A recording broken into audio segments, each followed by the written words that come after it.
conferida enquanto isso aqui no AVA, só para eu ter certeza se eu coloquei lá para vocês esse material. Eu estou aqui na turma de sistema operacional ainda, só um minuto.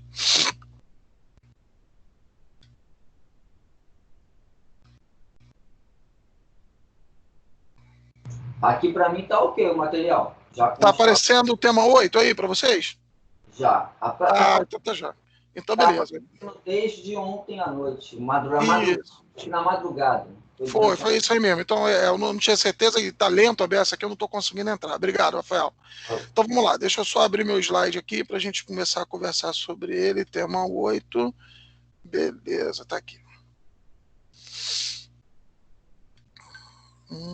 Deixa eu só compartilhar aí para vocês.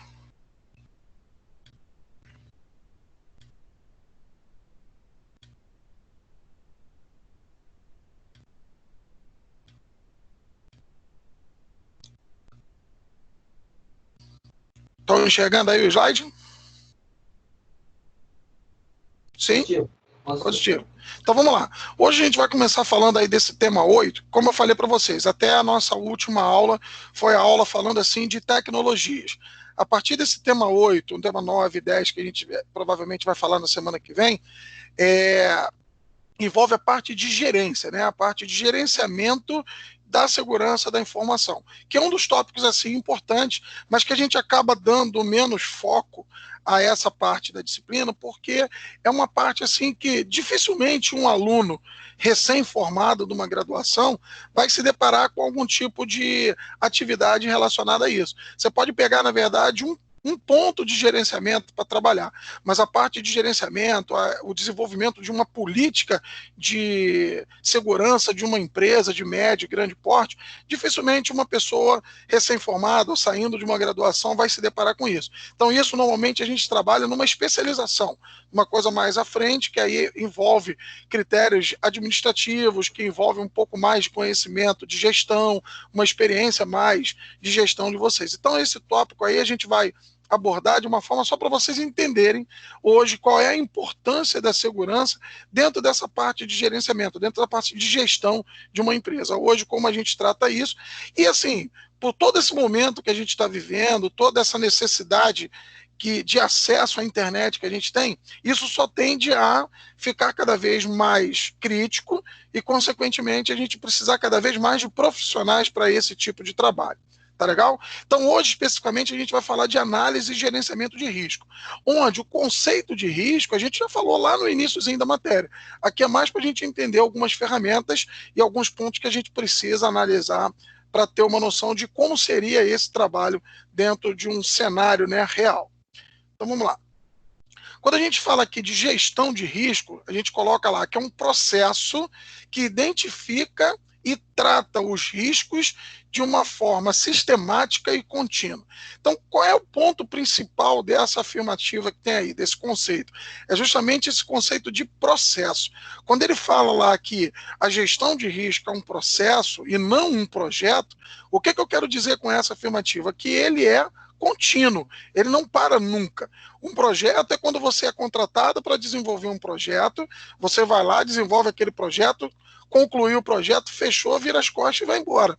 No caso de um processo, não. Esse processo você coloca ele em funcionamento e ele continua em funcionamento enquanto aquilo ali durar, né? For necessário fazer aquela gestão. Então, o que acontece? A gente vai ver quais são as fases, mas assim, de uma forma ainda bem resumida, seria o quê? Você fazer uma análise, implementar aquilo e ficar fazendo o quê? Uma verificação constante. Por isso que ele coloca aqui, ó, é de forma sistemática e contínua, que a gente precisa todo momento estar atualizando aquilo. Por que essa atualização tão constante assim? A gente já falou. Hoje eu não consigo dizer para vocês que um sistema de gestão de risco cobre todos os riscos. Eu não conheço todos os riscos, eu conheço os riscos que eu já aprendi com experiências anteriores ou com experiências de terceiros, que eu sei que já ocorreram e eu me preparo para aquilo. Mas um risco que ninguém conhece ainda. Alguma vulnerabilidade que tem no sistema, no equipamento, no ambiente, que a gente ainda não percebeu. E isso é um risco e que a gente só vai saber depois que ele for explorado. A gente só vai aprender ou com o erro de alguém ou com algum erro nosso. Então isso precisa ser realmente um processo contínuo que a gente vai estar constantemente analisando e vendo o que pode ser feito para melhorar. Tá legal? Alguns termos de definições que a gente já conhece, né? O principal deles é o ativo, é onde a gente vai trabalhar a nossa gerência, o gerenciamento de risco, que é tudo que tem um valor para uma empresa e que necessita de proteção. Então, isso pode ser um recurso humano, isso pode ser um equipamento, isso pode ser de forma virtual um software, um dado, pode ser uma instalação, qualquer coisa que gere valor para a empresa. Que justamente por ele gerar um valor, é que ele passa a ser tratado como um risco. Caso esse ativo sofra algum tipo de ataque, isso aí pode gerar um problema. Então, isso é um risco para a empresa. Qual é o tipo de prejuízo que a empresa pode tomar, né?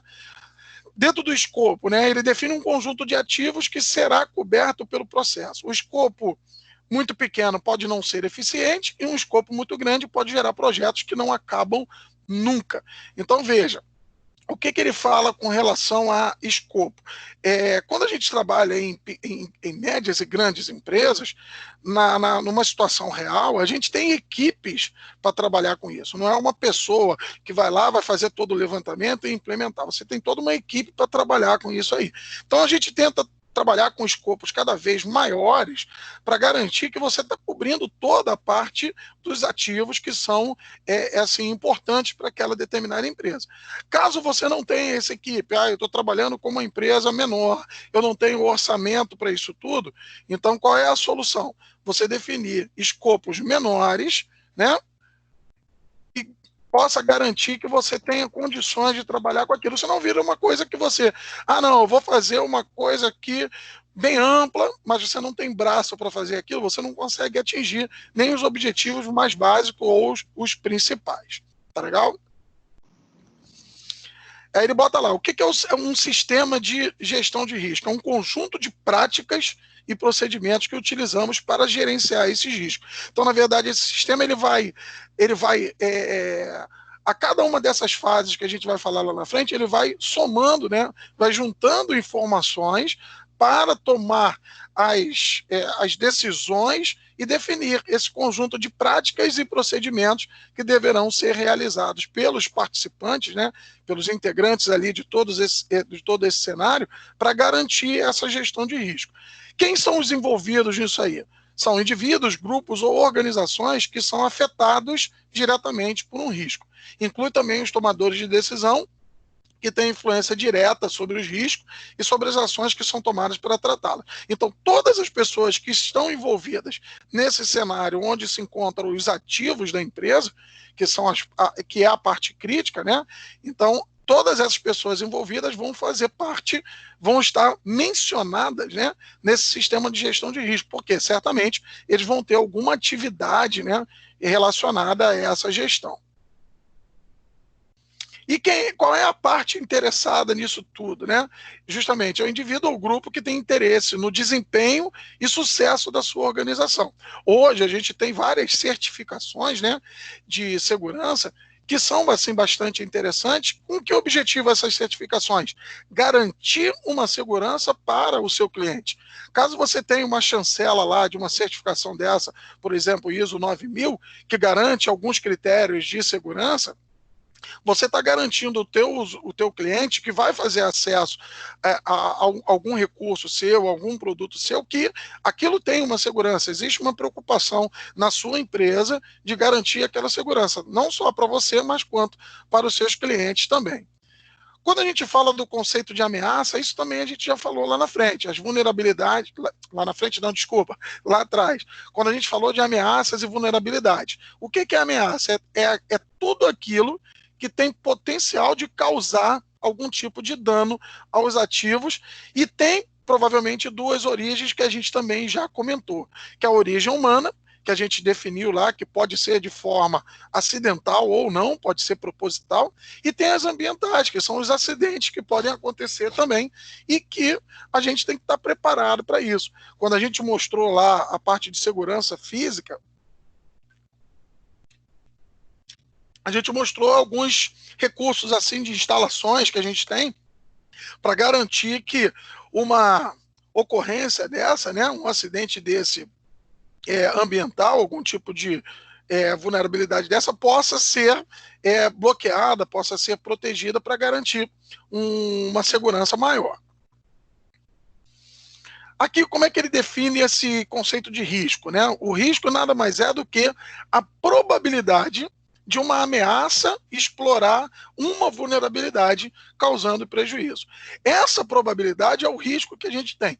Se essa probabilidade é muito pequena porque a gente se protegeu, o seu risco passa a ser pequeno. Se essa probabilidade é muito grande porque você não tem recursos para se proteger de forma devida, esse seu risco passa a ser muito maior. Tá legal? E normalmente esse risco a gente avalia com dois critérios, né, que a gente vai ver isso numa matriz daqui a pouquinho lá na frente. Esses critérios são a probabilidade de ocorrência, que é o que a gente falou aqui, e a consequência que isso pode gerar para a sua empresa. Para quê? Por que eu preciso analisar esse impacto, né? Quais são as consequências que isso vai me gerar? Porque eu tenho que, dentro da medida do possível, fazer uma classificação dessas vulnerabilidades ou desses riscos, né? Por quê? Provavelmente, num primeiro momento, ou no desenrolar aí da implementação de uma política, de um sistema de gerenciamento de risco, você não vai conseguir fazer tudo de uma vez. Você provavelmente vai ter que fazer isso por fases. Pensando em fazer isso por fases, o que vocês acham que a gente vai ter que fazer? Eu vou fazer aquelas que têm menor impacto primeiro, ou vou fazer aquelas que têm maior impacto primeiro? Certamente aquelas que têm maior impacto. Como é que eu vou ver isso? Através justamente dessa análise de impacto. Quais vulnerabilidades que eu tenho hoje que têm o risco de me causar um impacto muito maior? Esse é o que eu tenho que trabalhar logo, porque eu tenho que minimizar esse impacto. Esse impacto pode ser tão grande que possa vir a gerar uma falência da minha empresa. Então, eu tenho que, na verdade, me precaver nesses impactos maiores para depois a gente ir fazendo os ajustes dos impactos menores. Tá legal? Então, vamos lá. Análise e gerenciamento de risco. Ele bota lá, análise de risco é uma medida que busca avaliar qual a real probabilidade de que ameaças se concretizem utilizando as vulnerabilidades existentes, que a gente sabe que algumas já existem, e para isso a gente vai identificar os possíveis impactos que possam ser causados a partir dessas vulnerabilidades. Ele bota lá, a análise de risco tem como resultado uma lista de problemas que devem ser priorizados, como eu acabei de falar com vocês. Um dos principais objetivos é diagnosticar a situação da segurança da informação na organização e recomendar ações para cada vulnerabilidade mapeada. Então, num primeiro momento, o que a gente faz? A gente vai fazer uma análise geral de todo o cenário da empresa. Quem trabalha hoje com a parte de gerenciamento de risco, eles têm formulários, né, que eles vão preenchendo e vão detectando ali quais são o quê? Quais são as vulnerabilidades. Ele faz todo o mapeamento de todas as vulnerabilidades da empresa para que depois ele possa fazer o quê? Uma proposta de gerenciamento daquilo ali. Algumas com algumas soluções para que essas vulnerabilidades sejam controladas e outras para que essas vulnerabilidades possam ser pelo menos mapeadas. Estão mapeadas, eu já sei que existe e o que eu tenho que fazer caso uma vulnerabilidade dessa seja explorada. Como eu disse, na maioria das vezes, por questões de orçamento, a gente não consegue cobrir tudo com uma solução que bloqueie completamente essa vulnerabilidade. O que a gente pode fazer é mapear. Eu sei que existe a vulnerabilidade, não consigo bloquear ela agora, mas eu tenho alguma ação para remediar isso. Um exemplo clássico disso aí é o seguinte: eu não tenho como colocar um firewall, por exemplo, na minha entrada de acesso à minha rede da web, né, para que eu possa fazer um filtro do que está chegando até meu servidor. Beleza, isso o custo é muito caro, a implementação disso, a hora de um profissional desse também não é muito barata. Então, o que acontece? Eu não tenho como colocar isso agora. E meu servidor precisa ser acessado de fora porque é um servidor web. Então ele vai estar numa área que a gente chama de DMZ, que é uma área lá de acesso externa. Beleza. Não tenho condições de fazer toda a segurança, então pelo menos o que eu tenho que ter é um backup daquele servidor. Caso aquele backup seja invadido, sofra algum tipo de ataque, o que a gente tem que fazer? Derrubou o servidor, eu tenho um servidor de backup, coloco no ar e continuo a minha atividade. Não proteger da forma correta, que seria ter um firewall, seria ter uma proteção, seria ter ele está colocado numa instalação própria para ele. Não tem condições de fazer isso agora? Então, pelo menos uma remediação eu tenho que ter. É o quê? Derrubar o servidor, eu tenho um de backup aqui, levanto e a gente continua a nossa atividade. Isso foi mapeado por uma análise e gerenciamento dessa de risco, a gente detectou esse risco, viu que ele é crítico, porque sem esse servidor a empresa teria que parar, então a gente tomou uma medida para poder garantir maior disponibilidade desse servidor. Deixa eu ver se tentou entrar alguém, não. Então vamos lá, seguindo. Então aqui, ó, esse gerenciamento de risco, como eu falei lá no início, ele compreende 4 etapas. A primeira etapa é a análise e avaliação. É essa análise que a gente estava falando a partir agora, né? Então, que eu vou na empresa, faço o levantamento lá de todas as vulnerabilidades que tem, mapeei isso, está pronto a minha primeira fase. Agora vamos para a segunda fase. Deixa eu só ver aqui uma coisa. Não. A segunda fase seria o quê? Tratar essas vulnerabilidades. Esse tratamento das vulnerabilidades é o quê? É o que eu posso fazer para garantir que alguma dessas vulnerabilidades sejam completamente protegidas, né? Claro, aquelas que a gente detectou que tem uma maior impacto dentro da empresa. Pô, Sobral, mas como é que eu vou saber qual que tem maior impacto, qual que não tem maior impacto? A gente vai ver nos próximos slides. Existe o que a gente chama de matriz de risco.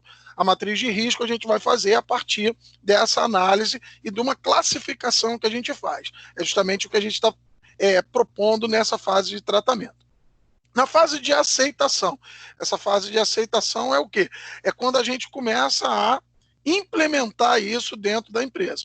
Então, a gente vai começar a treinar o nosso pessoal, né, para que eles possam estar em condições de fazer aquelas ações. E esse treinamento envolve também esse conceito de comunicação, que é justamente você conscientizar todas essas pessoas que vão estar envolvidas, né, que fazem parte dos ativos da empresa, mais a parte de recursos humanos, da importância dele participar da forma correta daquele processo ali, que ele se mantenha atento, né, a todas as normas que vão ser especificadas. Essa parte de norma, a gente vai falar lá na próxima semana, na parte de política, a gente vai falar de normas, diretrizes, normas e procedimentos, que é como a política de segurança é dividida. A gente passa de diretrizes que vêm da parte da direção da empresa, passa por normas que são definidas provavelmente por um setor específico por isso, e tem os procedimentos que é o que devem ser tomados pelo pessoal do operacional. Esses procedimentos é que vão ser comunicados nessa fase aí de comunicação. O que cada um tem que fazer? Qual é a responsabilidade de cada um para que eles possam executar aquilo da forma correta. Tá legal? Então, para a gente finalizar esse assunto, eu coloquei aqui um exemplo, tá? Não é um modelo que deve ser seguido dessa forma. Então, tem um exemplo aqui de uma análise, né, uma medição que ele fala aqui de qualitativa para que a gente possa fazer uma classificação de cada uma dessas vulnerabilidades, definindo qual é o grau de impacto que ela pode gerar e definindo o grau de a probabilidade que isso pode ocorrer, se a probabilidade é muito alta ou não é tão alta. Então vamos lá. Nesse exemplo que eu coloquei aqui, para a gente poder ver depois na matriz de risco, ele tem 3 níveis, né, de classificação. Ele tem o alto, médio e baixo. A gente vai fazer um exercício nas próximas aulas que tem níveis diferenciados desse aí. Eu vou mostrar para vocês, a gente vai ver um outro cenário. Desculpa. A gente vai ver um outro cenário um pouquinho mais detalhado. Esse aqui ele só tem 3 níveis. É o nível baixo, quando ele diz que o impacto para a empresa não tem muita relevância para os negócios. Caso aquela vulnerabilidade seja explorada, né, que aí o risco para a empresa não é tão alto, justamente porque a relevância dela para o negócio da empresa não é tão alta assim. O médio, ele bota lá, as perdas são restritas a um determinado segmento da organização. Então, não é uma coisa que venha a prejudicar de forma total a empresa, ela vai prejudicar aquele determinado setor. E o alto é quando a gente define lá, grave comprometimento da missão da organização. É quando, por exemplo, a minha empresa é uma empresa de comércio eletrônico e eu faço vendas através de um site da web. Pô, o site saiu do ar, o servidor caiu. Isso pode comprometer gravemente a missão da organização, que é vender as coisas via internet. Tá certo? Então, a gente vai classificar isso de acordo com essas vulnerabilidades. Qual é o impacto que isso vai gerar para a empresa? Só reforçando, a classificação nem sempre tem que ser nesses 3 níveis. A gente pode ter níveis mais detalhados. A próxima que eu vou fazer com vocês como exercício, ela tem 5 níveis, se eu não me engano, 5 ou 4 níveis. Aí a gente vai ver nas nossas próximas aulas. Seguindo aqui. O outro tipo de medida que a gente faz para gerar essa matriz é o que a gente chama de medição da probabilidade. É a chance daquele evento ocorrer. Se a chance for muito baixa, e o que significa isso? É que dificilmente a ameaça ocorrerá. Por exemplo, aí ele definiu a análise dele em 1 ano. Então ele está falando, no próximo ano isso é muito difícil de acontecer. Então a probabilidade é muito baixa. Mas esse período de ano a gente pode fazer por meses, a gente pode fazer por semanas, a gente pode fazer no dia. Dificilmente ocorrerá no próximo dia. Então ela pode ser baixa. Se eu quiser fazer por ano, a possibilidade da ameaça se conscientizar no próximo ano. E a alta é a chance dessa ameaça se concretizar em 1 ano, no ano vigente. Então, isso aí é um tipo de classificação que a gente pode fazer. Sobral, sempre vai ser essa? Como já falei, não. Isso vai de acordo com o cenário que a gente vai estar aplicando essa análise. Tá legal? Depois de a gente fazer essa classificação, a gente joga isso no que a gente chama de matriz de risco. Porque dentro dessa matriz é que a gente vai fazer a classificação para os níveis de tratamento. Então, observem aí, vamos supor que eu fiz aqui uma classificação de impacto e probabilidade com 5 níveis. Tá legal? Então, se o impacto, por exemplo, se o impacto dele for nível 1 e a probabilidade for nível 1, se a gente fizer o cruzamento aqui, vai ficar nessa caixinha verde que está aqui, ó, com D. O que é o D? É o que a gente chama de risco controlável. Meu risco, nesse caso, é muito baixo, porque o impacto é muito baixo e a probabilidade disso ocorrer também é muito baixa. Tá legal? Então, o tratamento que eu vou fazer é dizer o seguinte, ó, esse risco está controlável. Se eu não tiver orçamento para trabalhar em cima dessa vulnerabilidade, é uma coisa que não me gera problema neste momento. Eu posso deixar isso para uma outra oportunidade. Tá legal? Os níveis um pouquinho mais altos aqui, por exemplo, a probabilidade 2 e 3, impacto 2 e 3, ele já entra numa outra faixa da nossa matriz, que está aqui em amarelo, que é uma faixa onde eu indico um monitoramento e uma gestão. Não vou indicar nenhuma ação assim de implementação de algum recurso, um orçamento X para poder fazer algum tipo de aplicação, não há necessidade por enquanto. Eu só vou monitorar e vou gerir aquilo ali para garantir que aquilo não me gere problemas maiores. Tá legal? Aí a gente vem para as combinações aqui, ó. Por exemplo, a probabilidade de ocorrência 4 com impacto 1, por exemplo, já entra num outro nível. Por quê? A probabilidade disso ocorrer já passou a ser alta. Então, eu já tenho que ter aqui a ação, uma média, de média a curto prazo. Então, eu já começo a pensar em algumas coisas que eu precise colocar para funcionar. E agora, o que é mais crítico para a gente? É tudo isso que está aqui nessa área em vermelho. Tá legal? Isso que está aqui na área em vermelho indica para mim que é o quê? São ativos, né, que podem sofrer com alguma vulnerabilidade dessa e gerando o que a gente chamou aqui, quer ver? Deixa eu mostrar para você. Um grave comprometimento da missão da organização. Então, por isso, eu preciso de ações imediatas. É intolerável a ocorrência dessas vulnerabilidades aqui. dessas ações, né, que possam explorar essas vulnerabilidades. Então, aqui eu preciso de ações mais intensas, mais imediatas, né, mais urgentes, para garantir que o risco não venha a ser tão alto e não venha comprometer tanto a nossa empresa por conta disso aí. Tá legal? Então, esse cenário que a gente acabou de ver agora, a gente vai fazer uma atividade, daqui a pouco eu vou mostrar para vocês quando essa atividade vai ser realizada, baseada nessa estrutura que está aí, tá bom? Então, seguindo aqui, para a parte de tratamento de risco, está lá. São selecionadas e implementadas medidas de forma a reduzir esse risco, que foram identificados e que o plano de tratamento de risco seja definido. Então, nós definimos lá na matriz quais são os riscos que são os riscos mais urgentes, né? Então, para esses riscos, normalmente, a gente define um plano de tratamento de risco. Como vai ser feito para tratar aquele risco para que a gente diminua essa probabilidade de ocorrência. São feitas recomendações para que a empresa crie ou modifique mecanismos de segurança existentes. Então, nesse momento aí, é onde a gente vai estar fazendo uso do nosso orçamento que a gente tem, para que alguns mecanismos de segurança sejam implementados ou até modificados. Convém que a decisão de aceitar os riscos seja tomada e formalmente registrada, justamente com a responsabilidade pela decisão. A política de gestão de risco critérios, um item, né? Critérios para aceitação de risco, oferece suporte a essa tomada de decisão. O que seria essa decisão de aceitar riscos? Como a gente mostrou nessa matriz aqui, por exemplo, vamos supor que... Opa, desculpa, não está aqui.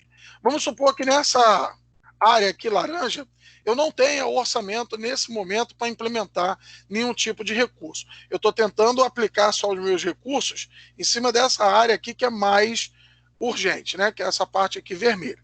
Caso não seja possível implementar isso aqui, isso tem que estar documentado para garantir que a responsabilidade não é da equipe que deixou de fazer aquilo. A decisão de você aceitar aquele risco tem que ser tomada formalmente e registrada. De que forma? Olha, hoje eu não tenho orçamento para garantir a implementação daquele firewall na entrada da minha rede, mas a gente está colocando aqui um servidor de backup. Caso esse servidor seja atacado, a culpa não é da equipe de gerenciamento de risco. A culpa nós não fizemos porque a gente não tinha orçamento para fazer isso nesse momento. Então isso ficou registrado, está lá documentado. Caso aconteça, você tem uma medida a ser tomada, mas não garantiu totalmente a proteção daquele recurso. Tá legal? Então isso aí, essa aceitação de risco é importante, está documentada. A comunicação de risco, a gente já também falou lá atrás, ele bota lá, convém que as informações sobre risco sejam trocadas e ou compartilhadas entre os tomadores de decisão, as pessoas do nível de gerência e as outras partes interessadas, que aí já vem o pessoal do operacional, com o objetivo de atingir um consenso sobre como os riscos devem ser administrados. Quais são os procedimentos que devem ser tomados para que aquilo possa funcionar de uma forma controlada. Tá? Agora, aqui alguns fatores críticos para o sucesso de uma gestão de risco. Está lá. A análise de risco deve fazer parte de um processo permanente de gestão de risco, de segurança da informação, capaz de identificar novas vulnerabilidades e ameaças. Lembra que eu falei para vocês? É um processo. Então, ele fica permanentemente girando, permanentemente analisando, verificando novas vulnerabilidades e novas ameaças. É necessário criar uma estrutura adequada para que a gestão de risco, mas tão importante quanto definir funções e responsabilidades é desenvolver uma cultura de gestão. Você tem que fazer com que teus recursos humanos, né, participem disso de forma responsável, que eles se sintam parte desse processo, né? Com isso, a organização mantém o nível de riscos em patamares aceitáveis, né, podendo garantir um funcionamento mais seguro. Tá legal? Então, com isso, a gente fecha aí a parte de gerenciamento de risco Na próxima aula a gente vai falar um pouquinho da parte de política de segurança, vou mostrar para vocês como essas políticas são definidas e como elas são implementadas dentro de um cenário mais próximo da realidade. Tá legal? Então, para a gente fechar aqui, como eu falei, eu coloquei aqui no último slide essa nossa programação. Como é que eu estou programando isso para os nossos próximos encontros, para que vocês não tenham nenhum tipo de prejuízo. Tá legal? Então, até aqui foi tranquilo? Posso só fechar aí com esse assunto ou alguém quer fazer alguma pergunta sobre o que a gente falou até agora? Para mim tá tranquilo, Sobral. Depois só dá uma relida. Se tiver dúvida, eu faço e-mail, passo uma mensagem para você. Show de bola. Então vamos lá. Deixa eu falar sobre essa programação aqui, que isso aqui também é um pouquinho extenso. Então vamos lá. Como é que eu dividi esses nossos próximos encontros? Antes de mais nada, eu coloquei aqui o tema 8 nessa semana, né, que a gente está falando aqui no dia 7, e coloquei o tema 9 e 10, que é a política de segurança, para a gente fechar na semana que vem, que a gente vai fazer isso no dia 14. Dia 14, isso aí. Então, por que eu fiz isso? Existe uma orientação da nossa direção acadêmica para que a gente feche esses assuntos. Não sei se isso algum professor conversou com vocês em outra disciplina, mas isso é uma orientação da direção acadêmica, para a gente fechar o nosso conteúdo até essa semana do dia 15. Por que foi pensado dessa forma? Porque existe uma probabilidade assim, muito remota mesmo, de a partir do dia 15, depois do dia 15, né, a gente retomar nossas atividades presenciais. Caso isso aconteça, foi previsto dessa forma para quê? Para que na semana de 20... É 20? Nossa aula hoje é... Peraí, deixa eu ver. 7, 14... No dia 21. No dia 21 e 28, nesses 2 dias, a gente não tenha novos assuntos a cobrir, porque caso os alunos... a gente voltou, tem aula presencial no dia 21, por exemplo. Mas alguns alunos podem não se sentir seguros, pode ter algum tipo de problema que não possa ir para essa aula presencial para não se arriscar. Beleza, a gente não vai dar aula nenhuma de assunto novo, o assunto já vai estar todo fechado e a gente faria só aulas de revisão. Poderia estar gravando uma aula e depois disponibilizando para vocês, tá certo? Então a ideia foi justamente essa, até o dia 15 a gente fechar o nosso conteúdo. Eu vou conseguir fazer isso semana que vem, passando a parte de política de segurança para vocês, os assuntos 9 e 10, e assim... Caso a gente continue com aula remota, que eu acho que é 99,9% de chance de acontecer, da gente continuar com nossas aulas remotas. O que eu pretendo fazer nessas duas aulas? Fazer resolução de exercícios com vocês. Exercícios de assinatura digital e certificação digital, que o vídeo de certificação digital, que seria a nossa aula passada, eu coloquei lá, já está lá como tema 7. Vocês podem entrar lá que vocês vão ver o vídeo, já está lá em condições. Esse vídeo da tema 8 eu vou disponibilizar para vocês hoje. Então, no dia 21, que é a nossa aula, depois da aula da próxima semana, daqui a 2 semanas, é importantíssimo que vocês estejam presentes aqui na nossa aula remota. Por quê? É justamente nessa aula que a gente vai fazer a nossa APS. Observe, a APS para a AV2 é o mesmo esquema daqueles 2 pontos das tarefas que a gente fez na AV1. Ela não vai ser avaliada pelo desempenho de vocês na tarefa. Ela vai ser avaliada de acordo com a participação de vocês. Então, nós vamos fazer 2 encontros para isso, é o dia 21 e dia 28.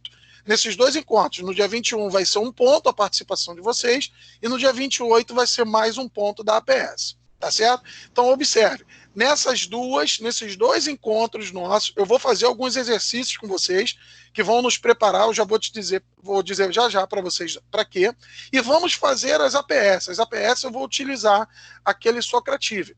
Nós vamos fazer um Socrative, um quiz daquele, cobrindo o assunto de assinatura digital e certificação digital, e vamos fazer um outro quiz no dia 28, cobrindo o assunto de gerenciamento de riscos, que é o que a gente falou hoje, e política de segurança, que é o que a gente vai falar na semana que vem.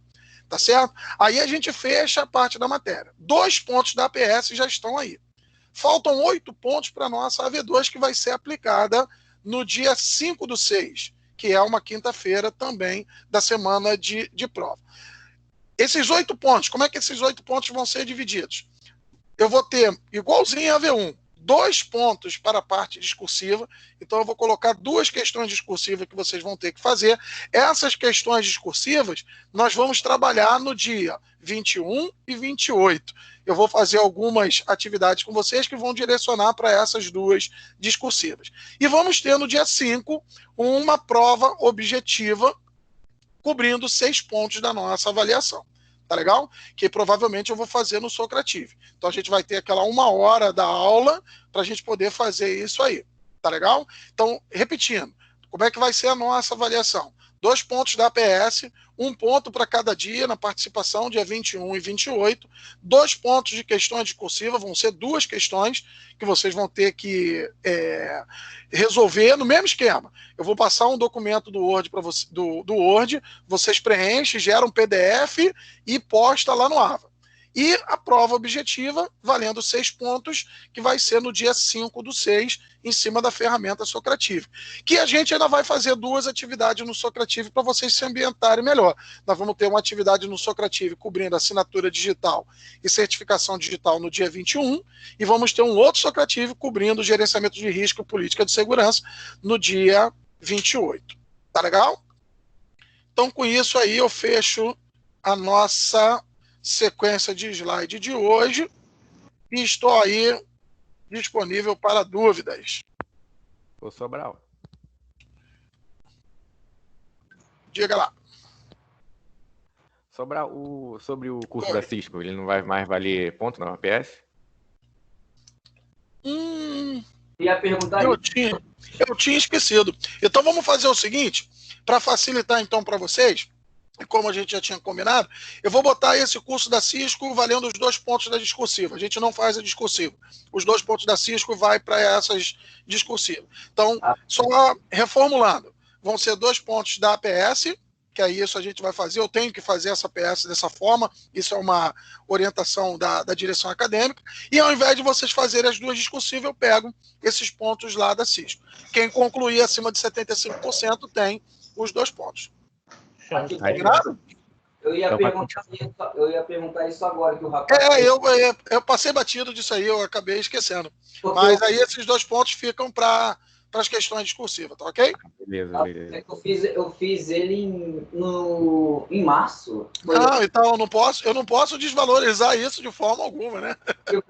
Eu tô terminando o meu.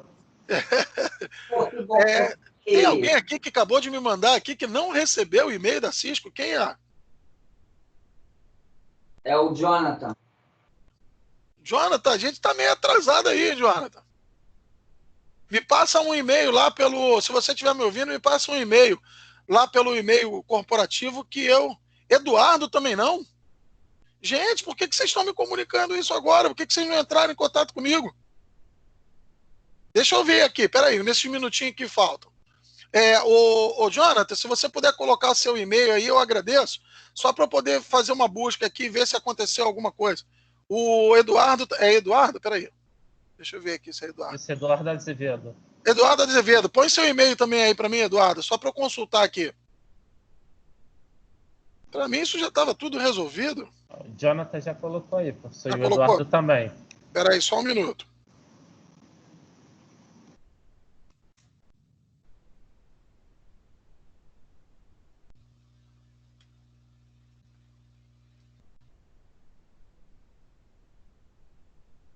Eu estou entrando no site aqui, que aí eu já pesquiso direto dentro da plataforma, aí já fica mais fácil para eu ver.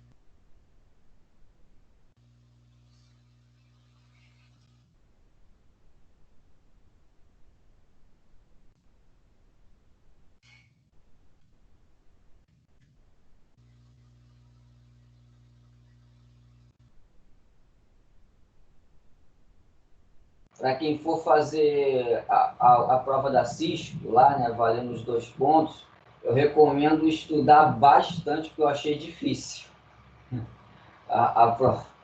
Eu lembro que eu estudei 10 dias só para segurança. Eu fiquei estudando 10 dias direto só para segurança para poder fazer a prova. Eu achei algumas questões difíceis. Algumas questões muito fáceis, mas umas bem elaboradas. Eu achei o teste bem intenso. Porque são são 50 questões, eu acho. Acho que são 50 questões para fazer em 1 hora, eu acho. 1 hora. Aí eu achei assim, o tempo muito curto com muita questão. 50 questões para fazer em 1 hora. Então, eu estudei bastante. Recomendo estudar bastante. Não tem, são 2 tentativas. Se passar de primeira, se conseguir 75% na primeira, não tenta a segunda, porque vai constar a última nota da última tentativa.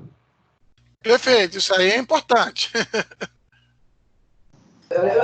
A minha primeira tentativa, eu não consegui os 75% porque algumas questões são muito longas, então eu estudei pouco, eu não tinha me preparado bem. Aí na segunda tentativa eu fiquei 10 dias só estudando para segurança.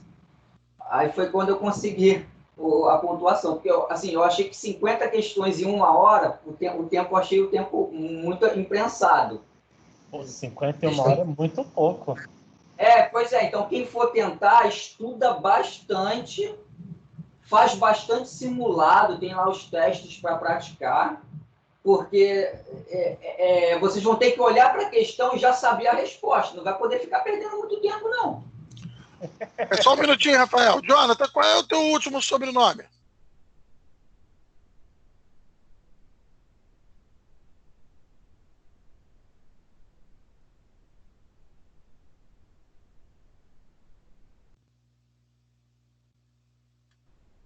Beleza.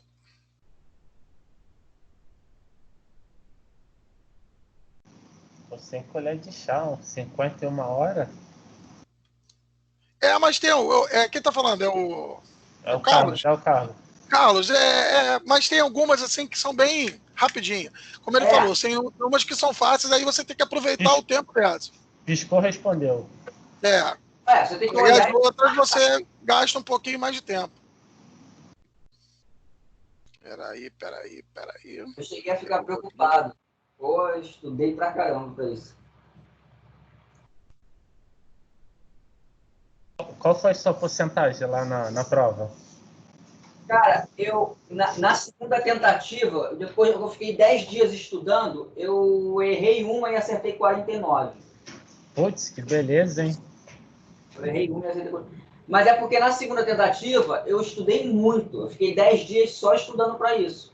Entendeu? Só fiz isso. 10 dias só isso, entendeu?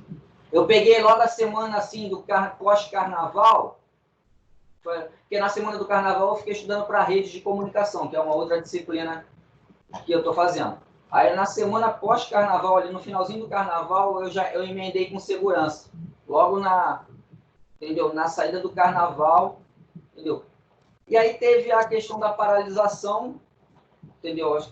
Logo depois do carnaval teve a paralisação. Eduardo. Praticamente só estudei isso. Eduardo, vê aí se você recebeu o e-mail. Eu reenviei. O Jonathan já botou aí que recebeu. Vê se você dá uma olhada aí, confere para mim, por favor. Então, pessoal, eu vou parar a sua gravação aqui para não esticar muito o vídeo.